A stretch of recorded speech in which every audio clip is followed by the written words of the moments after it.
Chuyến phiêu lưu sinh tồn đầy kịch tính bắt đầu tại quần đảo Salomon hoang sơ và kỳ vĩ. Nơi đây sở hữu những rạn san hô rực rỡ cùng hệ sinh thái biển vô cùng phong phú. Để chuẩn bị bữa ăn cho dân làng, nhóm thợ lặn lập tức sửa sang thuyền bè ra khơi. Hai chiếc thuyền cắm cờ xé sóng tiến thẳng ra vùng biển sâu thăm thẳm phía xa. Động cơ nổ vang đưa họ vượt qua những ngọn sóng lớn để hướng tới ngọn núi lửa ngầm. Anh chàng trưởng nhóm hào hứng giải thích về địa hình hiểm trở nhưng đầy tiềm năng này.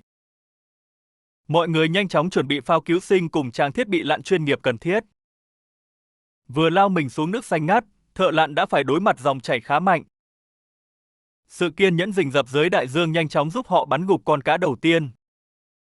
Chiến lợi phẩm tươi rói được đưa lên mặt nước trong niềm vui sướng của cả đội. Tiếp tục lặn sâu xuống đáy cát, anh chàng cẩn thận quan sát từng đàn cá bơi qua. Bằng một cú bắn cực kỳ chuẩn xác, một con cá gắp phi xi lớn đã bị hạ gục. Anh nhẹ nhàng tiếp cận đáy biển rạn san hô để tìm kiếm thêm những mục tiêu mới. Những pha xử lý xuất sắc liên tiếp mang về thêm nhiều con cá giá trị khác nữa. Con cá gắp phi xi xanh tươi rói lập tức được nhấc lên thuyền hỗ trợ phía trên mặt nước. Anh chàng tự hào khoe hai con cá lớn vừa săn được dưới làn nước sâu thẳm. Thịt của những loài cá này nổi tiếng thơm ngon và rất giàu dinh dưỡng cho bữa ăn. Không giấu nổi niềm vui, nhóm thợ lặn lại tiếp tục chìm xuống đáy đại dương xanh. Họ khéo léo dùng cát dưới đáy để thu hút sự tò mò của lũ cá xung quanh. Một phát súng gài chính xác đã giúp thợ lặn thu phục thêm một con mồi đắt giá. Ngoi lên thở dốc sau cú lặn dài, anh phấn khởi chia sẻ trải nghiệm tuyệt vời này. Những người đồng đội bên cạnh cũng liên tục lập công với những con cá rất chất lượng. Thành quả liên tiếp khiến bầu không khí trên biển trở nên vô cùng sôi động hào hứng. Thậm chí cô gái trong đoàn cũng săn thành công một con cá vượt biển lớn rực rỡ. Mọi người vui vẻ ngoi lên mặt nước để thu dọn đồ đạc kết thúc ca lặn biển. Chuyển sang phương án câu bằng cần, anh chàng hào hứng thả dây ra vùng nước sâu. Chỉ ít phút sau, đầu cần câu đã bắt đầu uốn cong dưới sức kéo cực mạnh. Anh dồn hết sức lực gồng mình chiến đấu với con quái vật đang quẫy đạp phía dưới. Mặt biển bất ngờ bùng nổ khi một con cá cờ nhảy vọt lên không trung thoát thân. Không bỏ cuộc, họ lập tức dùng lao trợ lực hạ gục một con cá thu ngàng lớn. Thành viên trên thuyền nhanh chóng dùng lao đâm bồi để khống chế con cá hung dữ. Sau pha phối hợp nhịp nhàng, con cá thu ngàng khổng lồ đã nằm gọn trên thuyền.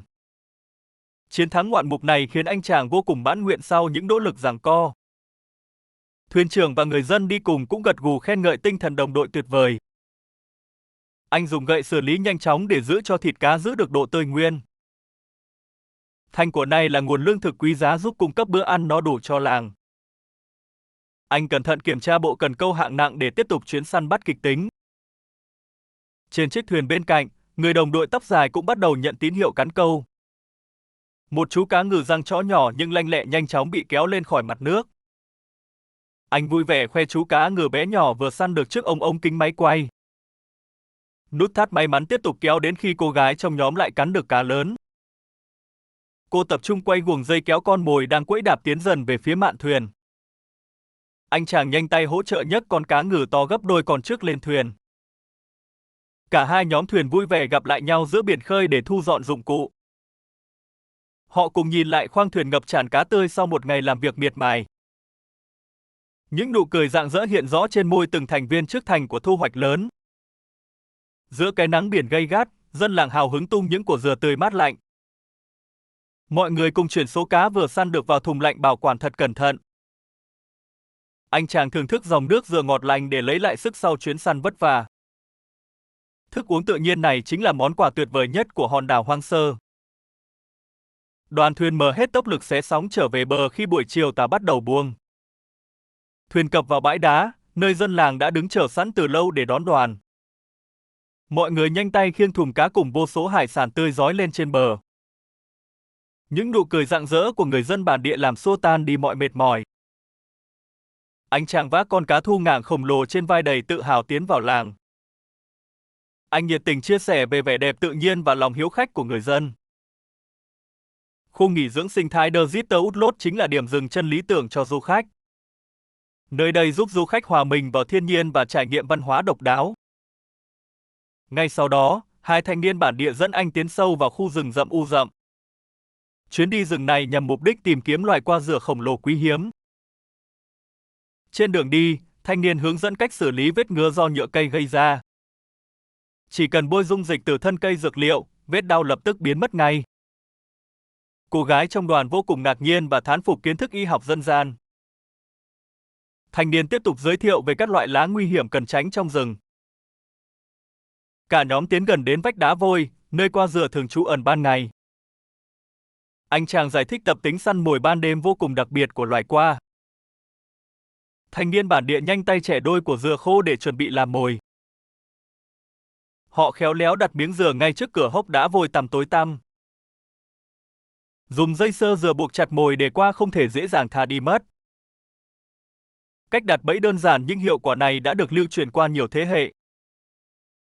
Anh thanh niên hào hứng kể về vị béo ngậy đặc trưng của gạch qua dừa. Món qua dừa ăn kèm cơm nóng được coi là mỹ vị hàng đầu của đảo. Màn đêm dần buông xuống cũng là lúc cả nhóm trở về nhà bếp chế biến cá. Anh chàng tự tay vác con cá thu ngàng lớn vào khu vực chuẩn bị tiệc. Những miếng thịt cá tơi rói cùng các món chiên nhanh chóng được bày lên bàn. 4 đĩa sashimi từ 4 loại cá khác nhau hứa hẹn một cuộc so tài thú vị. Mọi người vui vẻ thưởng thức từng lát cá tươi sống ngập tràn hương vị biển. Tất cả thành viên cùng hô to bình chọn cho món sashimi cá ngừ răng chó. Đĩa cá ngừ răng chó xuất sắc giành chiến thắng nhờ độ mềm ngọt vượt trội. Kết thúc bữa tiệc tối, cả nhóm lại dọi đèn quay lại khu rừng tìm bẫy qua. Vừa đến nơi, họ phát hiện chiếc bẫy dừa đầu tiên đã bị ăn sạch phần cùi bên trong. Nhìn sang chiếc bẫy khác trên vách đá, một con qua đang say sưa thưởng thức miếng mồi ngon. Ngay gần đó, một chú ốc mượn hồn gây chú ý khi dùng chiếc nắp chai thủy tinh làm vỏ. Sau khi đặt chú ốc xuống, cả nhóm tiếp tục đu dây tiến sâu vào hang động tối tăm. Dù cất công tìm kiếm, chiếc bẫy dừa đặt ở khu vực này cũng trống trơn vì bị sơi tái. Cuối cùng, anh chàng cũng tóm gọn được một con qua dừa khổng lồ đang bám chặt trên vách đá. Loài qua khổng lồ này sở hữu cặp càng sắc bén cùng lực kẹp cực kỳ đáng gờm. Khám phá xong, anh nhẹ nhàng đặt con qua trở lại vách đá để nó tiếp tục bữa tối. Hành trình khám phá quần đảo hoang sơ Salomon bắt đầu với những thước phim thiên nhiên tráng lệ. Rời xa nhịp sống đô thị, anh chàng nhanh chóng hòa mình vào các hoạt động sinh tồn mạo hiểm. Từ việc dựng lại căn chòi gỗ đến nhúng lửa nướng cá và tự tay thả câu giữa biển khơi. Cùng với nhóm bạn đồng hành, điểm đến tò mò đầu tiên là một hang động ngập nước đầy bí ẩn. Băng qua dòng suối lạnh giá, anh tiến sâu vào không gian tối tăm vắng lặng phía trong vách núi. Ngay sát cửa hang, sự xuất hiện bất ngờ của những đứa trẻ bản địa khiến mọi người vô cùng thích thú. Nụ cười ngây thơ hồn nhiên của bọn trẻ lập tức xóa tan đi mọi rào cản về ngôn ngữ ban đầu. Sau vài câu làm quen thân thiện, hai thiên thần nhỏ vui vẻ nhận lời làm người dẫn đường đắc lực. Có thêm những thổ địa nhí sành sỏi địa hình, cả nhóm càng thêm tự tin sải bước vào màn đêm. Nước ngập ngang ngực cũng không thể cản được đôi chân đầy tò mò của những kẻ ưa thích khám phá. Tiếng hò reo vang dội khắp vách đá xua tan đi cảm giác rợn người vốn có của nơi hang sâu. Mặc cho địa hình lởm chởm, bọn trẻ vẫn leo trèo thoăn thoắt trên nền đá vôi bám rêu trơn trượt. Từng bước di chuyển nhẹ nhàng điêu luyện cho thấy lũ trẻ dường như đã quá quen thuộc với nơi này. Càng vào sâu, cảnh tượng tráng lệ của muôn vàn thạch nhũ rủ xuống từ trần hang dần hiện ra sắc nét. Được tận tay chạm vào tuyệt tác thiên nhiên hàng ngàn năm tuổi thực sự là một trải nghiệm khó quên. Vượt qua phút giây ngỡ ngàng, cả nhóm quyết định soi đèn pin để thám thính xem sinh vật nào đang ẩn nấp. Một lớp phân rơi dày đặc bám chặt lấy phiến đá chứng tỏ khu vực này là nơi ngụ cư khổng lồ. Lẫn trong mảng màu xám xịt là một khối thạch nhũ trắng muốt nhẵn bóng do dòng nước rỉ rả mài mòn. Khi ánh sáng lìa lên cao, hàng ngàn con rơi treo ngược vội vã vỗ cánh bay tán loạn khắp không gian. Âm thanh xào xạc hòa cùng thứ mùi hôi đặc trưng của bầy rơi bủa vây lấy toàn bộ ngóc ngách chật hẹp. Dù mùi hương không mấy dễ chịu, bầu không khí hoang dã lại tiếp thêm sức mạnh cho đôi chân lội nước. Giữa dòng suối lạnh buốt rợn ngợp, những tia sáng đèn pin bất ngờ dọi trúng một đàn tôm nước ngọt. Tóm gọn được chú tôm béo ngậy trên tay, anh chàng tin chắc bữa tiệc dã chiến hôm nay sẽ rất thịnh soạn. Hóa ra người dân bản địa cũng thường xuyên lui tới hang động này để đánh bắt nguồn thực phẩm tự nhiên. Kinh nghiệm sinh tồn dày dặn giúp họ dễ dàng thu hoạch hàng rộ tôm lớn chỉ bằng vài công cụ thô sơ. Hoàn thành trọn vẹn chuyến thám hiểm dưới lòng đất, ánh mặt trời rực rỡ một lần nữa ấp ôm lấy cả đoàn. Bao tải chứa đầy ắp những con tôm tươi rói rói chính là phần thưởng xứng đáng nhất cho lòng dũng cảm. Ra khỏi rừng sâu, người thanh niên địa phương nhiệt tình giới thiệu thêm về loại của trầu cau độc đáo. Đây vốn là thức quà ăn vặt quen thuộc gắn liền với nếp sống truyền thống của cư dân vùng đảo từ ngàn xưa. Nếm thử đặc sản địa phương luôn là cách tuyệt vời nhất để thấm thía trọn vẹn văn hóa nơi miền đất lạ. Băng qua những rặng dừa xanh ngát, bãi biển hoang vắng với bờ cát trắng phau trở thành trạm dừng chân lý tưởng. Hình ảnh vác cá khổng lồ hay nướng đồ ăn trên đống lửa lại một lần nữa thổi bùng lên ngọn lửa đam mê. Thật may mắn khi công nghệ mạng di động ngày nay có thể vươn sóng tới cả những vùng xa xôi hẻo lánh nhất. Nhờ vậy mà mọi khoảnh khắc bình yên bên mâm cơm dã chiến hay cảnh hoàng hôn lộng lẫy đều được lưu giữ trọn vẹn. Chỉ với một chiếc điện thoại thông minh, ứng dụng kết nối dữ liệu sẽ phá vỡ mọi giới hạn về khoảng cách địa lý. Thao tác quét mã kích hoạt nhanh chóng giúp hành trình chia sẻ trải nghiệm hoang dã chưa bao giờ bị đứt đoạn. Rời xa nhịp sống ven bờ, quang cảnh hòn đảo nguyên sinh nhìn từ không trung lại càng thêm phần choáng ngợp. Anh hướng ánh mắt về phía dải san hô ngầm đang ngày đêm bị những đợt sóng cuồng độ từ đại dương dội vào. Chính sự khắc nghiệt của thiên nhiên nơi đây đòi hỏi mỗi bước chân khám phá đều phải mang tính kỷ luật cực cao. Dù vậy, tạo hóa vẫn ưu ái để lại vô số vũng nước động ven bờ biến thành những hồ tắm tự nhiên tuyệt hảo. Hòa trong tiếng sóng biển rì rào là nụ cười sảng khoái của những kẻ mộng mơ đang tận hưởng hương vị cuộc sống. Quay trở lại con đường mòn phủ đầy bóng cây rậm rạp, những đứa trẻ bản địa lững thững dẫn đoàn người tiến bước. Lớp da chân dày cộm đầy vết chai sạn của cô bé Sally chính là minh chứng cho một sức sống dẻo dai phi thường. Nhân lúc rảnh rỗi, anh chàng trổ tài dùng mồi lửa và thanh ma sát để tạo ra ngọn lửa theo cách thô sơ nhất. Đám trẻ con lập tức tò mò súm lại vây quanh, háo hức ngắm nhìn từng tia lửa bén vào nhành củi khô lách tách. Mặc lên mình bộ trang phục bảo hộ chuyên dụng, bước tiếp theo của chuyến đi sẽ là cuộc săn cá dưới biển sâu. Tạm biệt lũ trẻ đang hồn nhiên bơi lội đùa nghịch với con sóng, nhóm thợ lặn nhổ neo nổ máy tiến thẳng ra khơi. Chiếc thuyền rẽ bọt trắng xóa đưa họ đến vùng biển khơi nơi ẩn chứa rạn san hô ngầm đẹp như một bức tranh. Ngay khi vừa thả mình xuống làn nước trong vắt, một hệ sinh thái rực rỡ đa sắc màu lập tức thu trọn vào tầm mắt. Từng đàn cá muôn màu muôn vẻ tung tăng bơi lượn quanh những khối san hô cứng chưa từng mang dấu chân phá hoại. Cầm chắc cây súng phóng tên trong tay, thợ lặn lặng lẽ tiếp cận khu vực vách đá ngầm để trực chờ phục kích. Những tảng san hô hình quạt mọc sừng sững đan xen nhau vô tình tạo nên chốn ẩn nấp lý tưởng cho hàng ngàn sinh vật. Thế nhưng ở tầng nước sâu tối tăm ngay bên dưới, bóng dáng lờ mờ của một kẻ săn mồi khát máu bắt đầu hiện diện. Mũi tên vừa bung ra ghim chuẩn xác vào con mồi, thế nhưng mùi máu tươi lan ra nước lại đem tới một rắc rối lớn. Một con cá mập dạn vô tình đánh hơi được bữa ăn ngon đã lao đến chớp nhoáng hỏng cướp mất chiến lợi phẩm vừa câu. Màn giằng co nghẹt thở dưới đáy đại dương kết thúc khi thợ lặn đành phải buông tay nhượng bộ cho hung thần biển cả. Ngóc đầu lên mặt nước, anh bàng hoàng giơ lên nửa cái đầu cá tơi tả sơ xác vừa bị hàm răng sắc nhọn nghiền nát. Dù hơi thót tim, nhưng quy luật cá lớn nuốt cá bé này vốn dĩ là thứ tạo nên vẻ đẹp hoang dại của tự nhiên. Không hề nản chí, bóng đen lại tiếp tục ngụp lặn sâu hơn để dò tìm những đàn cá ăn nổi lượn lờ sát mỏm đá. Sự kiên nhẫn cuối cùng cũng được đền đáp khi mũi tên xuyên thủng một con cá hoàng đế mõm dài cực kỳ săn chắc. Kéo vội chiến lợi phẩm lên tay, vẻ tự hào không giấu nổi trên gương mặt gã thợ săn khi khoe trọn trước ống kính. Đứng vững trên chiếc ván chèo dập dềnh, anh bung tay ném mạnh con cá to bự lên thẳng bãi cát đầy tiếng reo hò. Những tràng cười sảng khoái giòn giã vang lên trên thuyền báo hiệu một buổi đi săn tiêu hao sức lực nhưng cực kỳ bội thu. Chiếc xuồng máy lại nổ giòn giã, sẽ tọt mặt sông êm mà để đưa cả nhóm lách mình vào con lạch hẹp bao quanh bờ rừng. Nơi xóm trại nhỏ ẩn khuất sau vòng cây, những người dân bản xứ trần chất vui vẻ ra đón đoàn người bằng nụ cười thân thiện. Vác cây súng cá dài trên vai, gã thanh niên sải những bước chân chắc nịch qua thảm cỏ ẩm ướt để tìm nơi hạ trại. Rừng già tĩnh mịch chỉ còn vương lại tiếng chim muông ríu rít, tạo thành một bản giao hưởng thiên nhiên đầy êm dịu thư thái. Khung cảnh toàn ngôi làng nhìn từ trên cao trông vô cùng mộc mạc và thanh bình dưới nền biển xanh thẳm không chút gợn sóng. Gió biển thổi nhẹ làm đám lửa củi trên bãi cát bắt đầu cháy bùng lên, lan tỏa những dải khói trắng mờ ảo lên cao. Lũ trẻ con chân đất tò mò đứng vây quanh ngọn lửa đang nhảy múa, ánh mắt ngóng chờ một bữa tiệc nướng sắp sửa diễn ra. Dùng con dao quắm mang theo, anh dứt khoát vót nhọn một cành cây thẳng tắp vừa mới chặt từ rặng cây phía sau bìa rừng.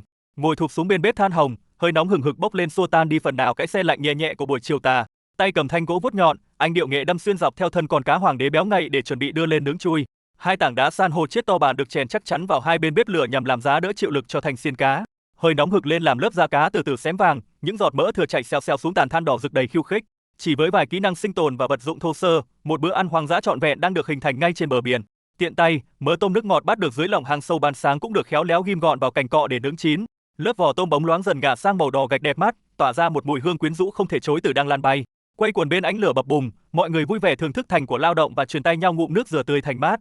Hành trình sinh tồn tưởng chừng khắc nghiệt lại khép lại bằng một chiều hoàng hôn ấm áp và chan chứa tiếng cười của tình bằng hữu. Con cá khổng lồ bắt được ban sáng đang tỏa hương thơm phức trên bếp lửa bập bùng. Tiện thể, họ cũng tranh thủ lặn ngắm rạn san hô rực rỡ và thu thập thêm nguyên liệu. Toàn bộ trải nghiệm hoang dã này diễn ra tại một khu sinh thái tuyệt đẹp trên đảo. Quay trở lại, con cá nướng xém vàng đã được bày biện hấp dẫn trên lớp lá xanh. Cả nhóm háo hức quây quần bên khúc gỗ, xé từng thớ thịt trắng ngần vẫn bốc khói. Hương vị hấp dẫn nhanh chóng thu hút ánh nhìn tò mò của những đứa trẻ bản địa. Không ngần ngại, họ vui vẻ chia sẻ thức ăn và cùng tận hưởng bữa tiệc hoang dã. Nụ cười rạng rỡ của cô bé đã khép lại một chuyến đi chan chứa tình bằng hữu. Giữa chốn rừng sâu núi thẳm hoang vu, một hành trình sinh tồn khắc nghiệt chính thức bắt đầu. Đối mặt với vô vàn hiểm nguy bủa vây, chàng trai buộc phải tự tay chế tạo vũ khí. Để sống sót qua ngày, anh không ngừng giăng bẫy và lùng sục mọi ngóc ngách tìm thức ăn. Bóng tối dần bao trùm khu rừng, bước chân anh lại hối hả tìm kiếm nơi dựng trại an toàn. Vượt qua những tán lá rậm rạp che khuất tầm nhìn, anh cẩn trọng quan sát từng dấu hiệu xung quanh. Tiếng suối róc rách vang lên dẫn lối anh bước xuống bãi đá gập ghềnh với vẻ mặt mệt mỏi. Dòng nước mát lạnh vỗ về khuôn mặt giúp anh xua tan đi sự căng thẳng và cơn khát. Chút sức lực vừa hồi phục tiếp thêm động lực để anh lội qua dòng suối tiến sâu hơn. Một hang hốc nhỏ nằm ép mình dưới vách đá lọt vào tầm mắt nhưng xung quanh đầy cỏ dại. Chẳng chần chừ lâu, nhát dao sắc lẹm vung lên dọn dẹp sạch sẽ chướng ngại vật ngáng đường. Tận dụng cành cây làm chồi, anh tỉ mỉ cào lớp lá mục để lộ ra nền đất tơi xốp. Chỗ ngủ đã tươm tất, bóng dáng anh lại thoăn thoắt vác về một bó củi lớn làm trụ. Những đoạn thân cây thẳng tắp nhanh chóng được tháo dỡ và đo đạc cẩn thận cho bộ khung lều. Từng cành nhánh thừa thãi bị chặt đứt lìa nhằm đảm bảo các cột chống ghép nối vừa vặn. Dao đi rừng gọt nhọn phần gốc tạo thành những mũi chông sắc bén sẵn sàng cắm xuống đất. Bằng toàn bộ sức lực của mình, anh đóng chặt chiếc trụ đầu tiên xuống nền đất ẩm ướt. Khung sườn dần hình thành khi thanh xà ngang được gác lên kiên cố tựa vào sườn vách đá. Nhằm đối phó với gió giật, anh kéo căng những dải dây leo rừng để nẹp cứng khớp nối. Bàn tay rắn rỏi siết chặt từng nút thắt dây biến đống gỗ rời rạc thành một khối thống nhất.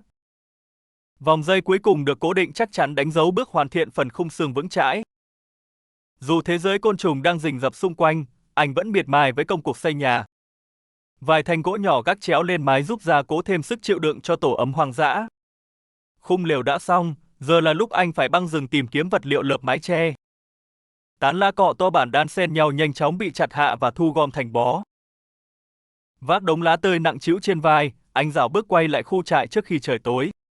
Anh ngồi xuống bẻ gãy các cành nhỏ vướng víu để chuẩn bị lấp kín khoảng trống mái lều. Nhánh lá cọ được xếp chồng lên nhau thành từng lớp dày dặn ngăn cản mọi khe hở. Thêm những sợi dây rừng đan chéo qua lại giữ chặt lớp lá không bị gió thổi bay mất.